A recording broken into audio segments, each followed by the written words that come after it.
Amados irmãos, graça e paz. Gostaria que você abrisse a sua Bíblia no livro de Jó, no capítulo 9. Livro de Jó, no capítulo 9. Hoje, os capítulos 9 e 10.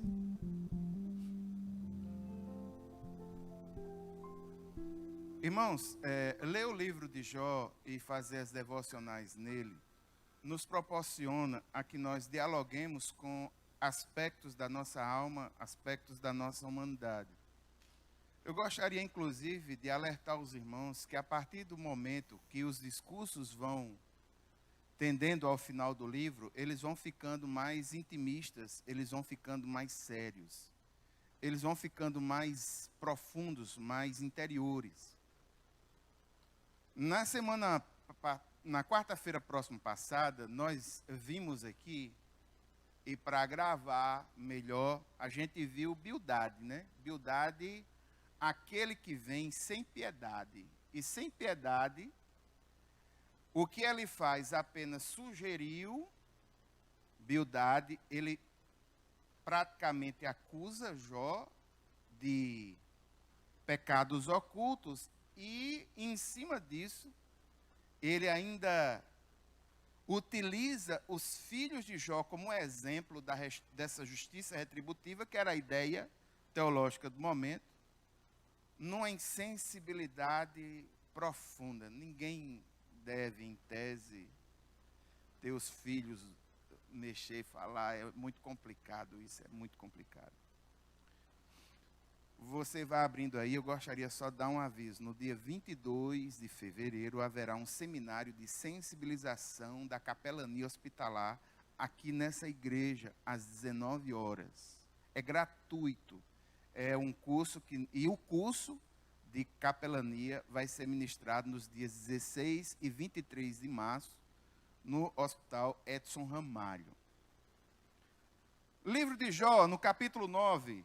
Como um mero mortal pode ser realmente justo aos olhos de Deus?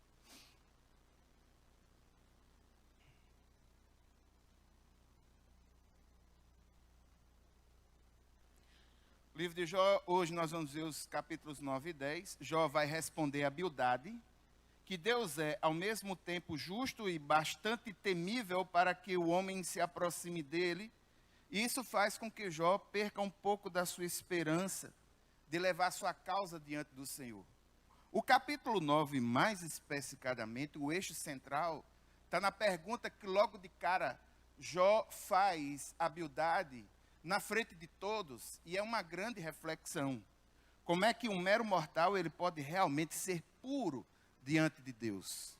Só lembrando aquilo que Bildade falou para Jó, Bildade defende a ideia da justiça retributiva, só que Bildade faz isso de acordo com o tradicionalismo. Ele fixa a sua mente no passado de forma hermética, não consegue dialogar com aquilo que Deus está construindo naquele momento. Sua mente está profundamente ligada ao passado. O passado detém a verdade no dizer de Bildade, mas o passado engessa a que ele possa ver novas possibilidades. E ele é insensível, usa os filhos de Jó como exemplo da justiça retributiva. O texto diz assim, capítulo 9. Então Jó respondeu: bem sei que isso é verdade, mas como é que pode um mortal ser justo diante de Deus? Ainda que quisesse discutir com ele, eu não conseguiria argumentar nenhuma vez em 1000. A sua sabedoria é profunda, o seu poder é imenso. Quem tentou resistir-lhe e saiu ileso, ele transporta montanhas sem que elas o saibam, e em sua ira as põe de cabeça para baixo. Sacode a terra e a tira do lugar, e faz as suas colunas tremerem. Olhe para mim um momento. Como é que pode um mero mortal ser realmente justo diante de Deus? Irmãos, Jó, ele não se sente uma pessoa impecável. Ele tem essa ideia. Mas Jó vai manifestar o desejo de ter a oportunidade de comprovar numa espécie de juízo, que ele é inocente para um grau tão grande de sofrimento que ele recebeu. Ele quer se colocar diante de Deus nessa questão. E aqui uma coisa muito importante, e aqui eu quero lembrar aos irmãos mais uma vez. O diálogo de Jó é o diálogo de uma alma desesperada. Não espere de Jó muito bom senso. Existe dentro dele um misto de convicção e de falta de fé ao mesmo tempo. Isso ocorre muito naturalmente na nossa vida. Não é de hoje que nós temos esse tipo de sentimento. Quando a gente passa pelo sofrimento, e a gente crê no Senhor, mas passa por um vale de sofrimento, por uma grande dificuldade, dentro de nós essas duas coisas, elas ficam concorrendo. Aquela ideia da convicção do Deus poderoso, que pode tudo, que pode todas as coisas, mas muitas vezes, lá naquele cantinho, uma espécie de um certo receio. Eu vou mostrar esse fenômeno aos irmãos de uma forma bem simples. Abra sua Bíblia no livro de Marcos, no capítulo 9. Eu queria ilustrar esse sentimento. E é um sentimento natural, é uma coisa que ocorre conosco. Veja o que acontece com esse homem que chega até Jesus. Marcos, no capítulo 9, a partir do versículo 17. Um homem no meio da multidão respondeu: Mestre, eu te trouxe o meu filho, que está com um espírito que o impede de falar. Onde quer que o apanhe, joga-o no chão. Ele espuma pela boca, range os dentes e fica rígido. Pedi aos teus discípulos que expulsassem o espírito, mas eles não conseguiram. Respondeu Jesus: ó geração incrédula, até quando estarei com vocês? Até quando terei que suportá-los? Tragam-me o menino. Então eles o trouxeram. Quando o espírito viu Jesus, imediatamente causou uma convulsão no menino. O menino, caiu no chão e começou a rolar, espumando pela boca. Jesus perguntou ao pai do menino: há quanto tempo ele está assim? Desde a infância. Respondeu ele: muitas vezes esse espírito o tem lançado no fogo e na água para matá-lo. Mas se podes fazer alguma coisa, tem compaixão de nós e ajuda-nos. Veja a resposta de Jesus. Se podes, disse Jesus, tudo é possível àquele que crê. Veja a resposta do rapaz. Imediatamente o pai do menino exclamou: eu creio, ajuda-me a vencer a minha incredulidade. Percebeu? Percebeu que num coração aflito, amargurado, sofrido, sem esperança, existe muitas vezes esse misto de credulidade e incredulidade. Ele diz: eu creio. Me ajude na minha incredulidade. É a mesma coisa que em tese ocorre aqui em Jó. Jó afirma suas convicções. No seu coração ele crê em Deus. Mas ele abre o seu coração e faz queixas. Ele se queixa ao Senhor. Ele faz queixas, essas queixas são fortes. Agora eu gostaria de dizer uma coisa aos irmãos. As queixas que Jó faz são dores da sua alma que ele coloca para fora, mas em nenhum momento existe por parte de Jó ou da sua boca nenhuma palavra depreciativa contra o ser de Deus. Ele faz queixas. E eu sou bem sincero, é até inapropriado se falar em paciência de Jó, porque Jó não tem essa paciência toda, não. Os irmãos me perdoem, mas isso aí é para aqueles que leem Jó, capítulo 1 a 3, aí depois pula para o 42. E deixa o núcleo de fora, mas Jó não tem essa paciência toda, não. No livro de Tiago, no capítulo 5, no versículo 11, não fala em paciência de Jó, fala em perseverança.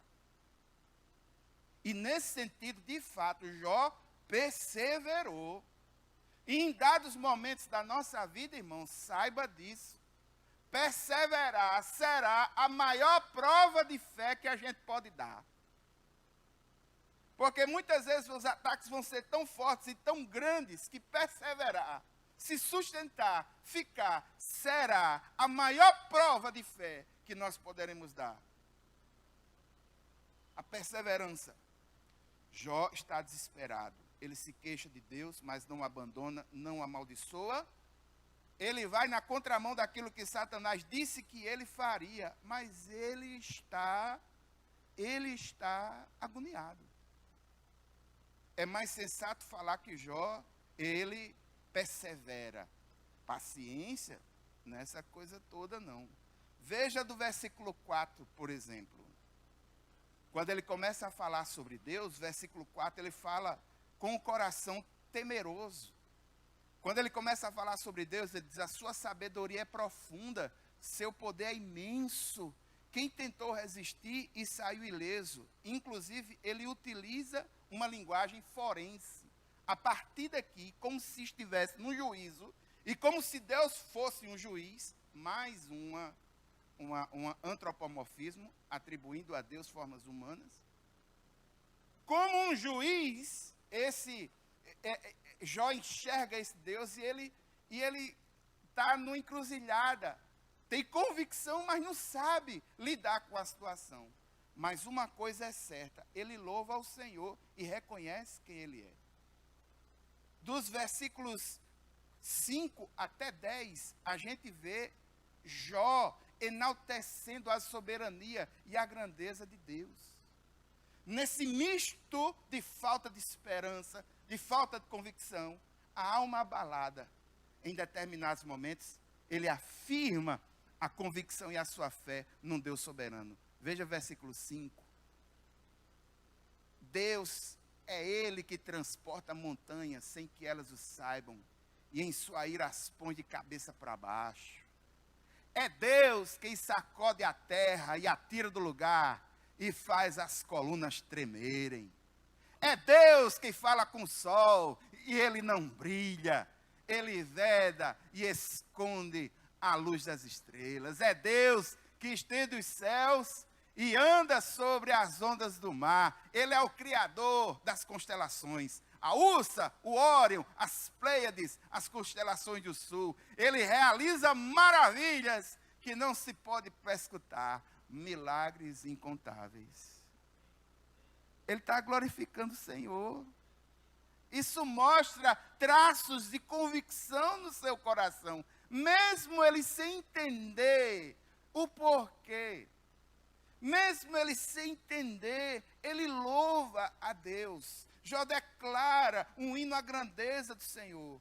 No entanto, perceba que Jó realça a soberania de Deus. Por quê? Porque Jó, ele não se sente abençoado pela misericórdia desse Deus.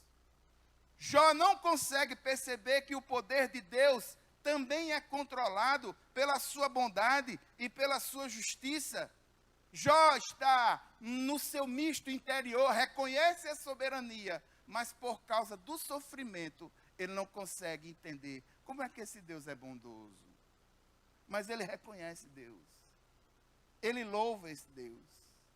Existe um misto dentro dele. Isso é típico daqueles que sofrem dores de alma. Veja o texto. Quando ele passa por mim, eu não posso vê-lo.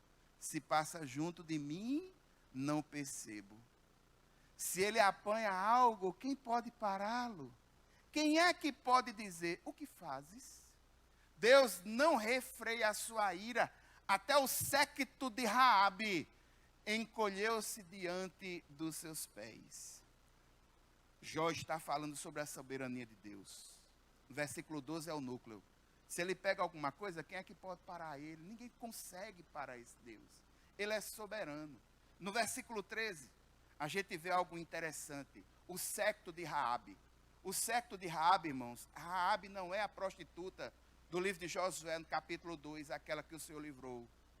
Raabe é o nome de uma figura mitológica do Egito, que tinha seguidores. Sectos são conjuntos de seguidores de Raabe. Esse Raabe, uma espécie de deusa da mitologia, uma mitologia egípcia. E ele está dizendo que Deus não refreia a sua ira até esses deuses falsos se encolhem diante dos seus pés, porque não existe um outro Deus além do Senhor. Ele tem essa convicção no seu coração. Jó argumenta que Deus tem liberdade soberana, inquestionável, a qual opera para levar a efeito tudo o que ele deseja. Ele está desesperado. Versículos 14 a 20. Veja o que acontece com Jó. Como é que eu posso discutir com esse Deus tão poderoso? Como é que eu posso discutir com ele? Como é que eu vou achar palavras para com ele argumentar? Embora inocente, eu seria incapaz de responder-lhe, poderia apenas implorar misericórdia ao meu juiz. Veja o relacionamento que ele teve com Deus. Meu juiz. Versículo 16. Mesmo que eu o chamasse e ele me respondesse, eu não creio que me daria ouvidos. Ele me esmagaria como uma tempestade e sem motivo multiplicaria as minhas feridas. Não me permitiria recuperar o fôlego, mas me engolfaria em agruras.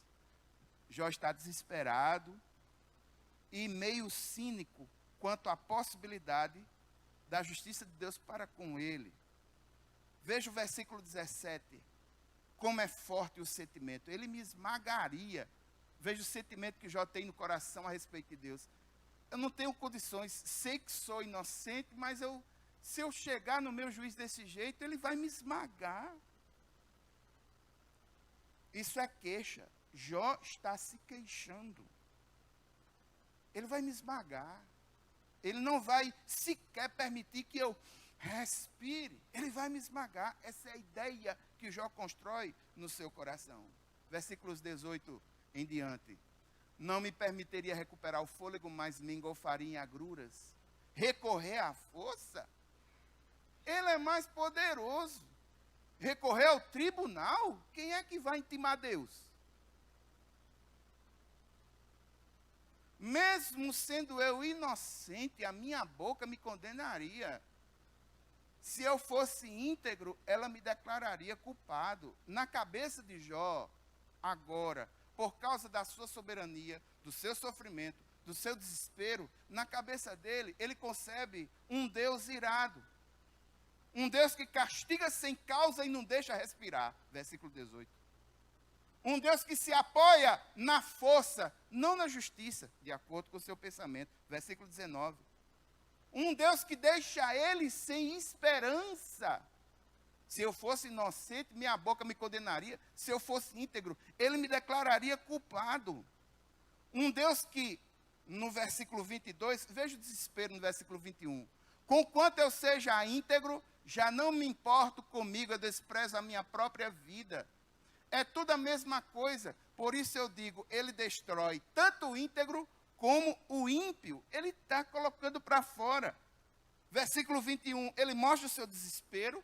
Por quê? Porque eu desprezo minha própria vida, a minha situação é difícil.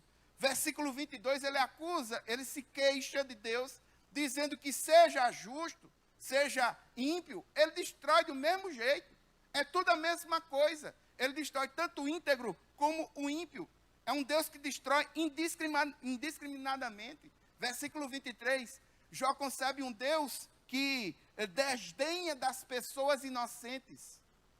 Veja o versículo 23. Quando um flagelo causa morte repentina, ele zomba, um Deus que zomba do desespero dos inocentes. Versículo 24. Quando um país cai nas mãos dos ímpios, ele venda os olhos de seus juízes. Se não é ele, se não é Deus quem faz isso, quem é que faz então? Essa pergunta é muito forte. Essa pergunta é muito pesada. Porque se Deus é soberano, não existe outro Deus. Se os outros deuses recuam diante dele, e se essas coisas eu vejo, acontece. Se não é ele, quem é? É forte. Por incrível que pareça, um paralelo com a estátua da justiça, que representa a justiça para nós. A estátua da justiça, ela é vendada no espírito de dizer que ela é imparcial, né? Ela julga a causa sem olhar a qual dos lados. Aqui ele diz que Deus coloca a venda nos olhos para não julgar com imparcialidade. Ele é parcial, ele não atenta, não quer saber se é ímpio, se é inocente. Ele fecha os olhos e essa é a concepção, a ideia que Jó concebe. Agora, irmãos, a maior pérola do livro de Jó se encontra nesse capítulo, a partir do versículo 25.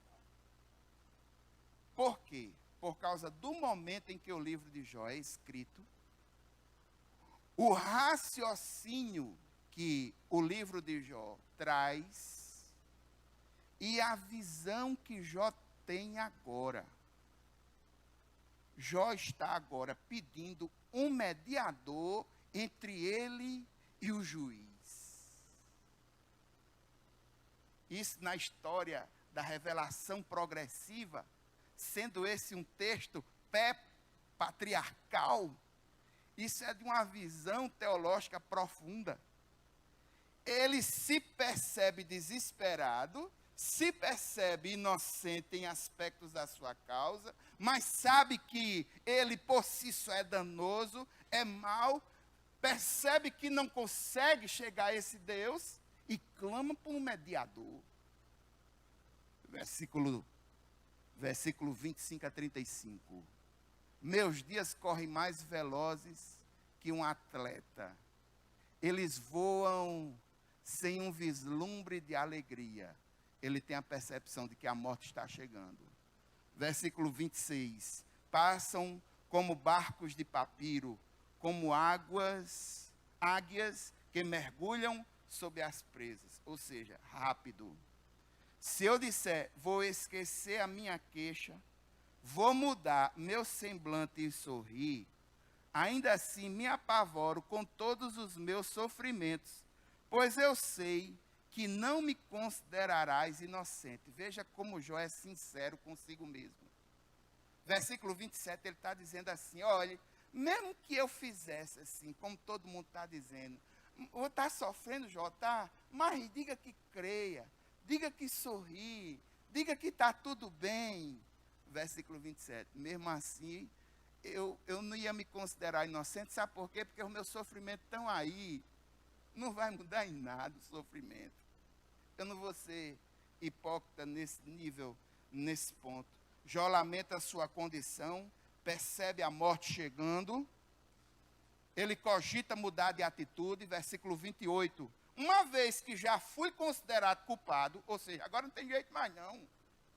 A minha causa não tem jeito. Eu já fui considerado culpado mesmo. Por que é que eu deveria lutar em vão?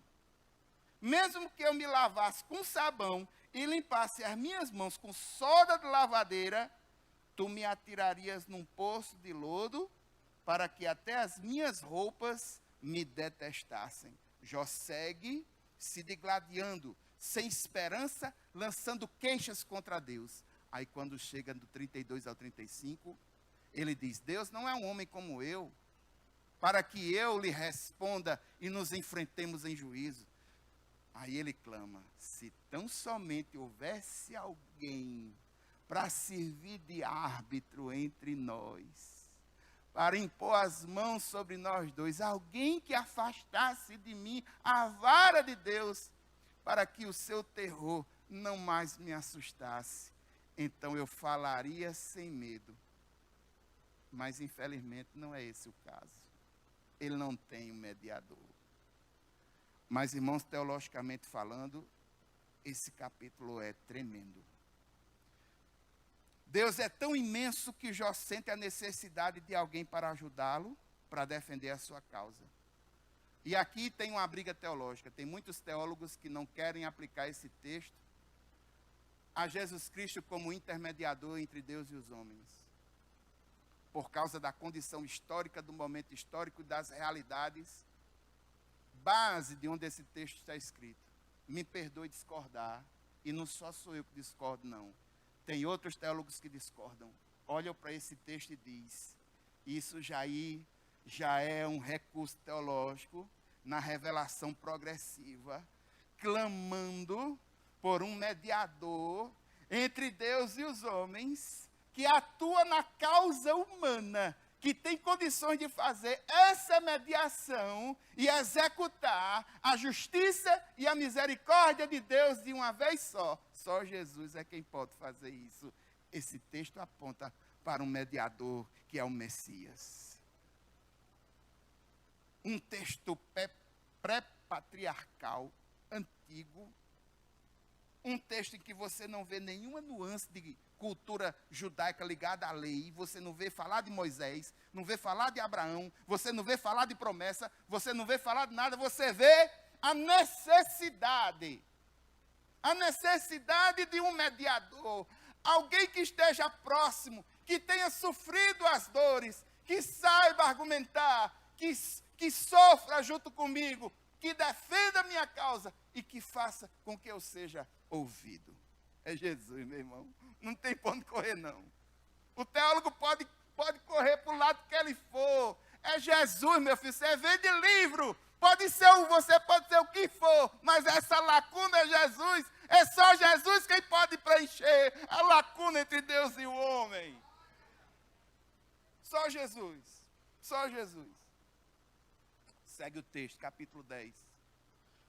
Como ele não tem mediador, e ele está em desespero, agora ele deixa de argumentar com humildade e começa a argumentar diretamente para Deus. Aí veja o que é que ele diz: a minha vida só me dá desgosto, por isso darei vazão à minha queixa, e de alma amargurada eu me expressarei. Direi a Deus, não me condenes, revela-me que acusações tu tens contra mim. Tu tens prazer, Deus, em me oprimir, em rejeitar a obra das tuas mãos, enquanto tu sorris para o plano dos ímpios. Acaso tu tem olhos de carne, ou seja, tu tem visão humana? Tu enxergas como os mortais? Os teus dias são como os de qualquer mortal? Perguntas retóricas cuja resposta é não. Os anos de tua vida são como os do homem?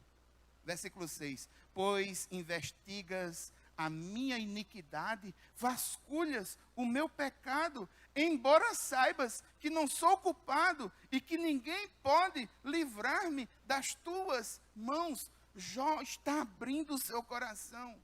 Jó diz que não há pecado. Jó diz que não pode ser punido da forma como é punido. Não existindo árbitro, Jó começa a falar diretamente para Deus, numa tentativa de entender e decifrar o que é que está acontecendo. No versículo 3, a palavra de Jó é muito forte. Ele chega a dizer: Deus, tu tem prazer em me oprimir, em rejeitar eu, que sou uma obra tua. Tu me fizesse para quê? Para me esmagar? Tu me fizesse para esmagar? A ideia é essa. Jó imagina que Deus está zangado com ele, um inocente. Jó imagina um Deus que se deleita com os ímpios. Essas palavras servem de lembrança, irmãos, que não é apropriado discutir teologia ao lado de um leito de enfermidade. Olha um pedacinho do curso de capelania.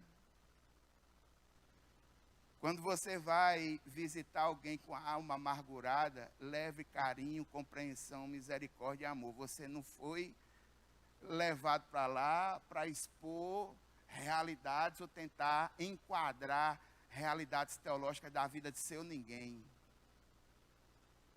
Essas palavras servem para a gente se lembrar disso. Ao lado de um leito de enfermidade, em tempos de sofrimento severo, as pessoas talvez digam coisas que necessitam de uma resposta de amor e de compreensão. Amor, compreensão, empatia, chegar junto. Foram coisas que nem ele faz, nem Bildade fizeram até agora. Ele se vê acuado, desesperado, e a sua alma em desespero, ele fala para quem está na frente, argumenta suas queixas para Deus, um misto de fé, de convicção e um misto de queixa, de dor. Ele está convivendo com essas realidades que ele não consegue compreender profundamente. Inclusive, no final, no capítulo 2, Jó se arrepende de tudo aquilo que ele havia dito e Deus o perdoa. Vale a pena salientar que Deus o perdoa. E vale a pena salientar que o Senhor entra com uma justiça diferenciada das palavras de Zofar, Bildade e Elifaz. Deus critica as palavras dele, mas aceita as palavras de desculpas que Jó profere no capítulo 42, os versículos 1 a 6. Aqui eu digo, irmãos, quem com a alma acuada e apertada, totalmente pressionado, não disse coisas que não deveria dizer. Falou. Versículo 8 até 22, para a gente encerrar esse capítulo. Jó continua suas queixas. Ele diz para Deus: foram as tuas mãos que me formaram e me fizeram. E tu irás agora voltar-te e destruir-me? Jó acha até irracional o que ele está vendo. Como é que você faz? Destrói. Como é isso? O sentimento de Jó é de que Deus não está sendo consistente na maneira de lidar com ele. E ele começa a namorar com a morte de novo, depois de falar da grandiosa concepção, da forma como ele foi nascido, ele vai namorar com a morte, entendendo que a morte é a solução para os seus problemas. Versículo 9, falando sobre a sua maravilhosa concepção, Jó diz: lembra-te de que moldaste como barro, e agora tu vais voltar ao pó? Acaso não me despejaste como leite, não me coaste como queijo, ou seja, não me fizeste? Não me vestiste de pele e de carne, e não juntaste com os ossos e os tendões? Ele está falando da sua composição. Versículo 12. Tu me deste vida, tu foste bondoso para comigo, e na tua providência tu cuidaste do meu espírito. Jó está realçando tudo aquilo que de bom Deus fez na sua composição. Mas em seguida, o misto da falta de convicção chega novamente. Versículo 13. Mas algo escondeste em teu coração, e agora eu sei o que pensavas. Se eu pecasse, estarias me observando, e não deixarias sem punição a minha ofensa. Se eu fosse culpado, ai de mim, mesmo sendo inocente, não posso erguer a cabeça, pois estou dominado pela vergonha e mergulhado na minha aflição. Se eu mantenho a cabeça erguida, tu ficas à minha espreita como um leão, e de novo manifestas contra mim o teu poder tremendo. Tu trazes novas testemunhas contra mim, os amigos, e contra mim aumentas a tua ira. Teus exércitos atacam-me em batalhões sucessivos. Versículos 13 a 17. Jó concebe um juízo forte contra ele. E um juízo onde ele está totalmente cético. Quer Jó seja culpado, quer Jó seja inocente, ele sente que Deus não está tratando ele com justiça. Isso é um sentimento dele. A partir do versículo 22, do 18 até o 22, Jó volta a flertar com a morte novamente. Aí ele começa a dizer: então por que me fizeste sair do ventre? Eu preferia ter morrido antes que alguém pudesse me ver. Se tão somente eu jamais tivesse existido, ou fosse levado direto do ventre para a sepultura, já estaria no fim os meus poucos dias? Afasta-te de mim, para que eu tenha um instante de alegria, antes que eu vá para o lugar do qual não há retorno, a morte, para o fundo, para a terra, para a terra de sombras e densas trevas, para que a terra tenebrosa, como a noite, terra de trevas e de caos, onde até mesmo a luz é escuridão. Jó está flertando com a morte novamente. Agora veja o misto de emoções. Ele louva a Deus, exalta a Deus, Deus soberano. Aí depois, mas tu me fizesse para quê? Fizesse perfeito, cuidasse de mim, fizesse minha alma, fizesse meu espírito. Por que o Senhor não me matou? Não devia ter matado? Não era melhor? Um misto de emoções, as emoções brigando, a convicção brigando com a falta dela. Isso é típico, irmãos, de quem está com a alma profundamente amargurada, clamando por um alívio. Esse alívio até ele pede. No versículo 20, já estaria no fim os meus poucos dias, então se afaste de mim um pouquinho, só para eu ter um instante de alegria. Veja o que é que Jó diz. Tudo isso é concepção, é coisa da alma. Jó está colocando as suas dores para fora. Irmãos, eu gostaria de realçar algumas questões muito importantes para nós hoje. Em primeiro lugar, a forma como Jó responde a Bildade. A questão inicial, nos versículos 2 e 3, é fantástica. Como podem o homem ser justo diante de Deus? É um importante questionamento. Irmãos, Jó não está se referindo ao caminho da salvação, não. Jó está expressando o seu desespero para tentar provar sua inocência diante de um Deus perfeito que ele sente que está sendo punido em demasia. E ele quer provar essa inocência diante de um Deus perfeito. Bildade tenta mostrar uma justiça retributiva para Jó, e Jó ressalta apenas a soberania de Deus. E aqui eu quero dizer uma coisa para os irmãos. Muitas vezes nós fazemos isso. Quando por alguma forma estamos passando por algum estreito do Senhor, nós realçamos mais que esse Deus é soberano, Ele faz, Ele manda, Ele desmanda, do que os demais atributos que também pertencem a esse Deus. De fato, irmãos, Deus é onipresente, é onipotente, é onisciente, Ele age com justiça, é verdade, mas Deus também é amor, é misericórdia, e essas coisas não são anuladas. Ele é a maximização de todas essas qualidades e de todos esses atributos. Só que quando a gente sofre, nós temos dificuldade de enxergar as qualidades boas de Deus e realçamos só aquilo que na nossa visão muitas vezes é a mais irada, a mais dura. É isso que Jó tem. Aquele misto de convicção de que esse Deus é poderoso, é soberano, a qualquer momento, a qualquer instante pode mudar o rumo, mas a dor de não compreender certos porquês, a dor na alma obscurece a compreensão dos demais atributos de Deus, como, por exemplo, a bondade.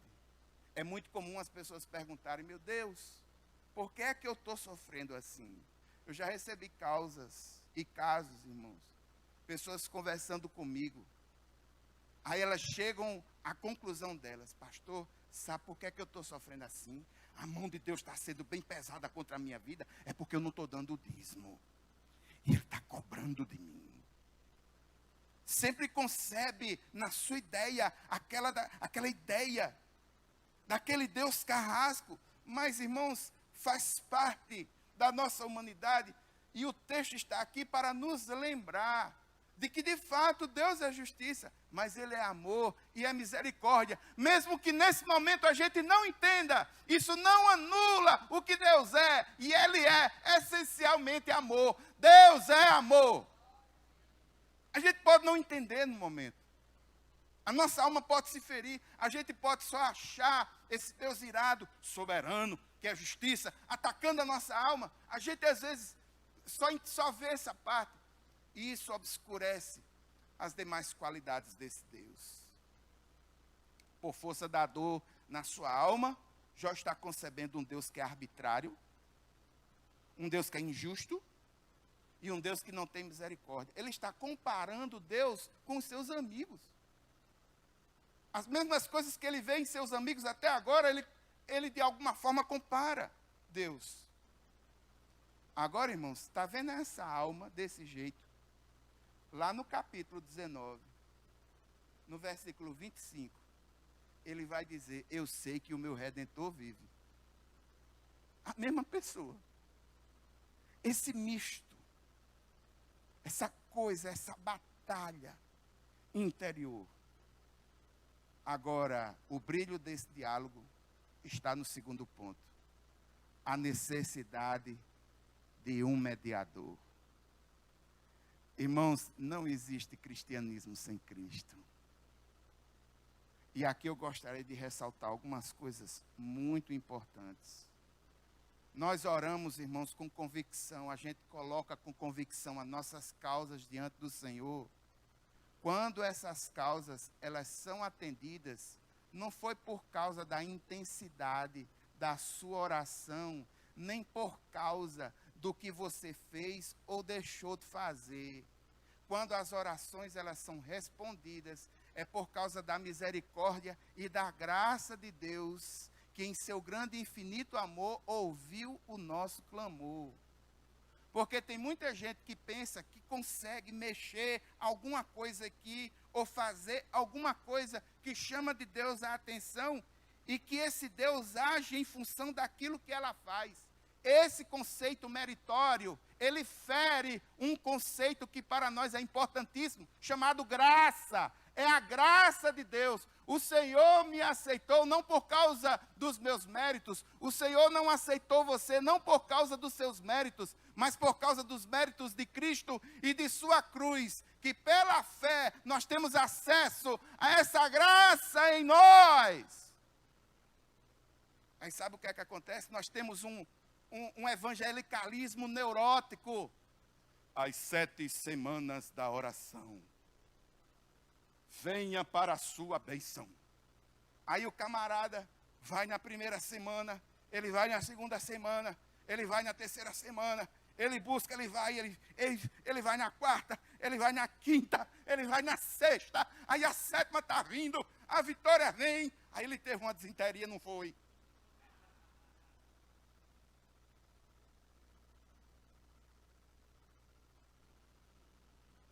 Meu Deus, eu quebrei a aliança. Não vai acontecer nada. Meu Deus. O que foi que eu fiz? Quebrei. E agora? Não são os méritos da gente, não, irmãos. É a graça de um Deus todo-poderoso, que muitas vezes socorre um coração agoniado, que não faz nenhum roteiro de 7 semanas, num leito do hospital cheio de dor. Ele diz: Senhor, me socorre. Quando não manda alguém, ele mesmo vai diretamente com o bálsamo e a dor é aliviada. Graça. Graça, favor imerecido, graça, não é mérito, porque pelo mérito nós nos tornamos barganhadores de Deus, começamos a medir a nossa atividade devocional pelas horas que passamos, pelos cânticos que temos, pelas quantidades de reuniões que fazemos, pela quantidade de jejum que fazemos, atribuindo a nós o mérito. Deus atendeu a minha oração, porque eu fiz assim, então o mérito é meu. Não é assim não. Se o Senhor atende a causa, é porque Ele é gracioso e é misericordioso. E se compadeceu de nós e de nossas necessidades. Um mediador. Terceira coisa que eu gostaria de ressaltar, e aqui é bem séria. As queixas de Jó são o relato de um coração sincero. Salmo 51, 17, diz que o Senhor, Ele vê com bons olhos um coração quebrantado e sincero diante dEle. Irmãos, muitas vezes a gente pensa que com o nosso falatório, a gente engana Deus nos nossos sentimentos reais. Muitas vezes a gente ora enfeitando muito o maracá. Você já percebeu? Reunião de oração que a gente se reúne para orar assim, pega na mão um do outro, o irmão muda até o timbre de voz quando vai orar. Percebeu? Ora aí, irmão. Aí o irmão que fala normal assim, Senhor, no genuflexo da minha presença diante de ti, encontro-me hipossuficiente. A tua graça é ogórgora, é borborotiva. E ele começa a enfeitar o maracá com um bocado de palavra que não tem nada a ver com aquilo que está no coração dele.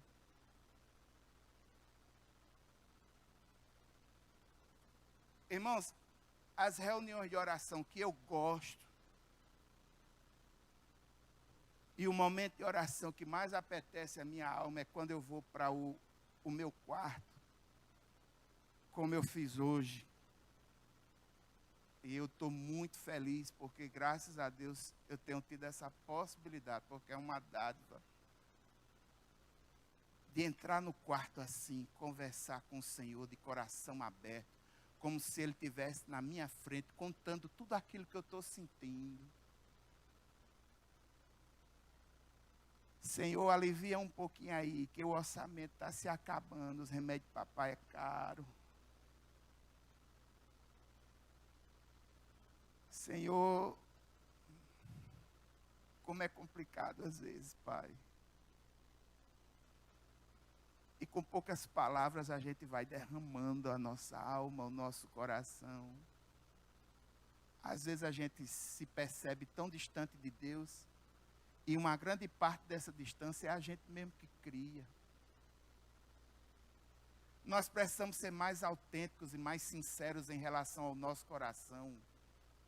Quando nós chegamos diante do Senhor e perceber e dizer, Senhor, tu vês como eu estou. Eu não consigo compreender como é a tua bondade, mas eu sei que o Senhor é bom e que de alguma forma o Senhor vai se levantar, e eu sigo nessa esperança. Me ajuda nas minhas dores, nas minhas incompreensões. Meu Deus, derrama do teu bálsamo sobre a minha vida. Eu não estou suportando isso, aquilo, e a gente vai colocando as queixas, a gente vai orando. Irmãos, a oração, ela modifica, sobretudo, a nós mesmos. A oração, ela é terapêutica. Quando a gente começa a conversar com o Senhor, colocando tudo aquilo que está dentro de nós. Quando a gente começa a colocar as nossas queixas, as coisas que a gente não compreende, aquilo que muitas vezes está doendo e chega a dizer, Senhor, eu não sei, o Senhor sabe, mas está doendo, eu não aguento. Isso tem um sentido terapêutico, isso, em um determinado momento, a gente consegue perceber. Eu, pelo menos, percebi hoje de uma forma muito fantástica, orando pela minha família, as dificuldades, muitas dificuldades. Às 14h eu estava com o meu corpo todo quebrado, todo moído, como se eu estivesse numa guerra. Uma roupa que o camarada bate, ela assim, faz assim, vum, vum, vum, vum, as pernas, todo quebrado. Comecei a ouvir os louvores, comecei a afirmar minha fé diante desse Deus. Comecei a clamar, pedir ajuda, dizendo, Deus, eu não compreendo isso, aquilo, mas eu sei que as coisas cooperam para o bem daqueles que te amam, e eu fui chamado por ti, eu sei que coopera para o meu bem. Como eu não sei, mas eu sei que coopera. E a gente vai colocando, vai sentindo, vai lembrando. Jesus dizendo a nós: vinde a mim, todos vós, que estáis cansados, sobrecarregados, eu vos aliviarei. E a gente vai orando, lembrando do texto, o Espírito vai trabalhando em nossa alma, na nossa sinceridade. Irmãos, não podemos atingir, muitas vezes, as santidades que a gente pensa, mas ser sincero diante de Deus a gente pode ser. E a sinceridade conta muito. Sinceridade, intimidade. Muitas de nossas orações, às vezes, funcionam como jargões semi-decorados. Algumas frases de orações me lembram alguns irmãos que muitas vezes começam as orações sempre do mesmo jeito.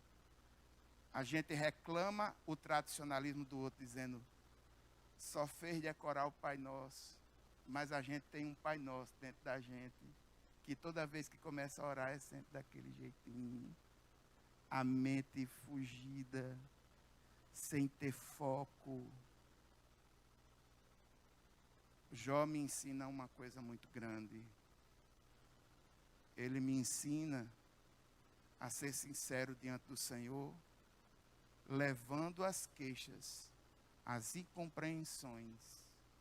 É melhor, irmão, colocar diante de Deus uma queixa com sinceridade do que repetir um jargão sem saber o que está repetindo.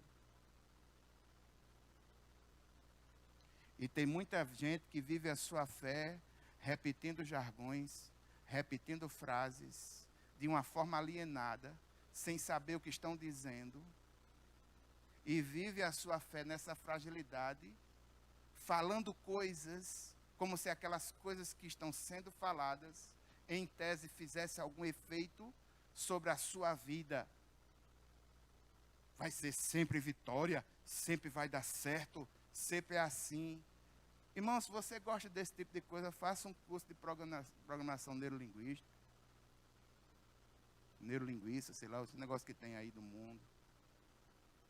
Que em tese, a palavra de Deus, muitas vezes ela confronta a nossa alma na nossa sinceridade. Sinceridade nas orações que nós fazemos diante do Pai. Não adianta você chegar para o Pai, muitas vezes orar como eu orei, com ceticismo de coração. Quantas e quantas vezes, de forma cética e até irada, eu orei ao Pai agradecendo pelas desgraças que eu entendia que o Pai tinha colocado na minha vida. Eu já fiz orações assim, céticas, irônicas, como se Deus não tivesse poder, como se Deus não fosse amoroso.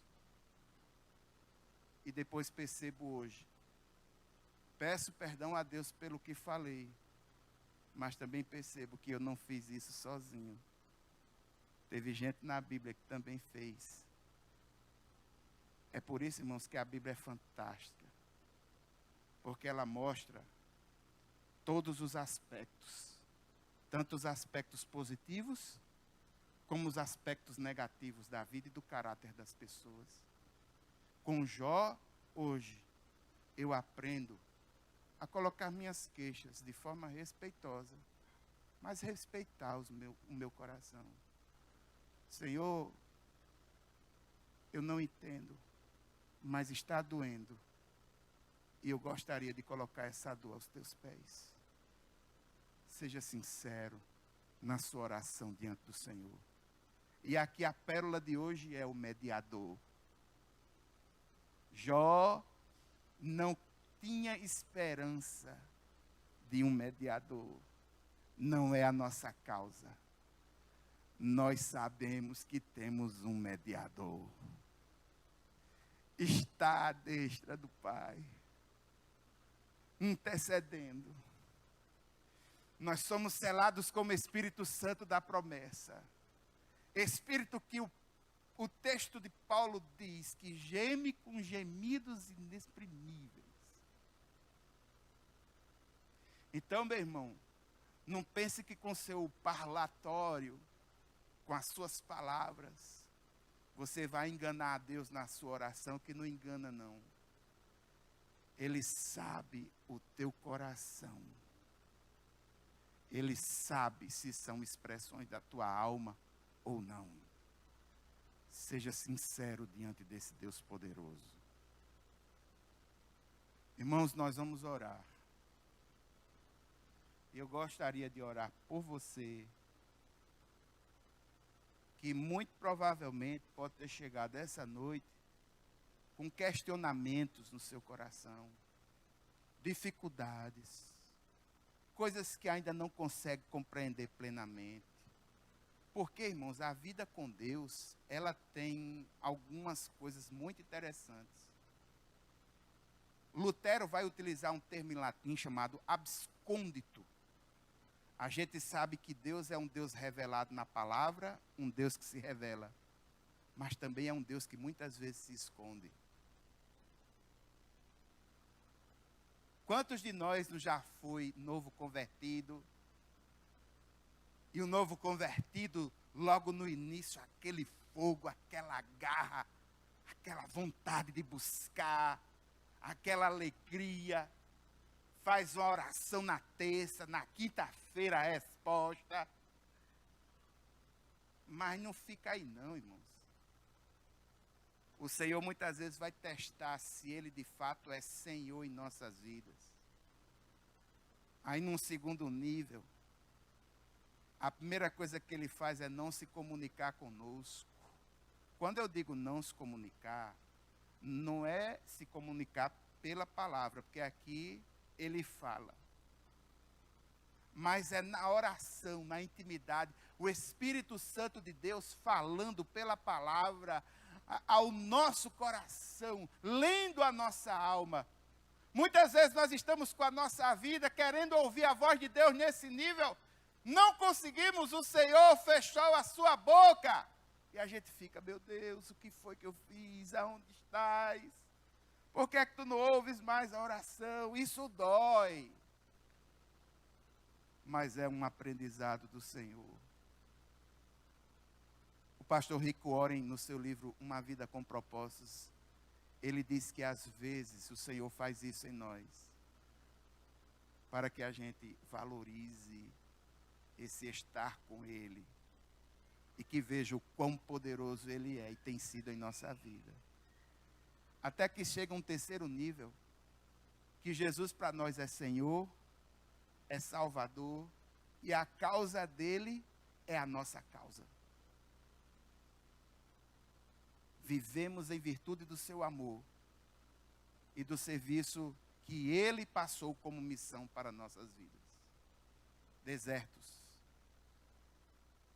Se porventura você chegou aqui, não tem conseguido ouvir o Senhor falar ao teu coração de forma mais profunda, mais íntima, na oração pela palavra, isso lhe angustia, e você gostaria de colocar essa angústia diante do Senhor, fique de pé, vamos orar juntos. Vamos orar juntos, todos nós.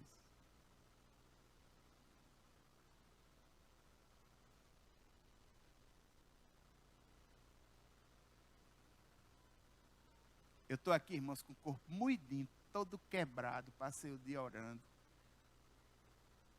Mas eu tenho plena convicção, irmãos, que amanhã, quando eu acordar, as minhas forças serão renovadas e as misericórdias de Deus para a minha vida também.